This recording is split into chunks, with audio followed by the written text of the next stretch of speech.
మహిళా ఉపాధ్యాయుల దినోత్సవంగా సావిత్రిబాయి పూలే జయంతిని ప్రకటించేలా మంత్రివర్గంలో చర్చించి అమలు చేసేందుకు కృషి చేస్తామని రాష్ట్ర పంచాయతీరాజ్ మంత్రి సీతక్క అన్నారు.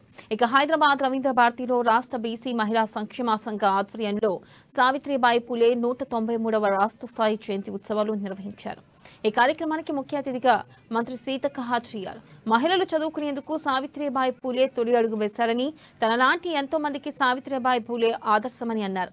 కుల వివక్ష, అణచివేత నుంచి వచ్చిన వెలుగురేఖ సావిత్రిబాయి పూలే అని ఆమె ఆశయాన్ని ముందుకు తీసుకెళ్లాలన్నారు.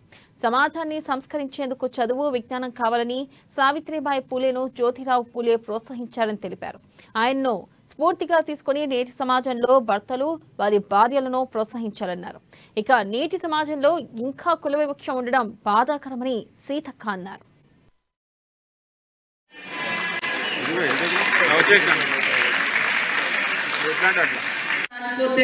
ఆ తర్వాత విప్లవోద్యమంలోకి వెళ్ళి అక్కడ కూడా నిత్యం అధ్యయనం, మరి అదే విధంగా పోరాటం, ఈ రెండింటిని జోడించి పనిచేసినటువంటి వాళ్ళు.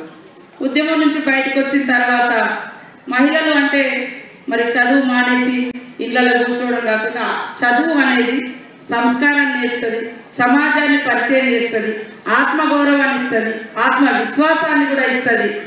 మరి సావిత్రిబాయి గారు ఇచ్చినటువంటి స్ఫూర్తితో నేను నా యొక్క చదువును కంప్లీట్ చేసుకుంటే స్టార్ట్ చేసుకొని LLB చేసిన, మరి MA చేసిన, ఎమ్మెల్యే అయినా, మళ్ళీ PhD చేసిన, మళ్ళీ ఎమ్మెల్యే అయినా, మరి ఇప్పుడు LLM స్టూడెంట్గా ఉస్మానియా యూనివర్సిటీలో సెకండ్ ఇయర్ మరి LLM స్టూడెంట్గా ఉండడం జరిగింది.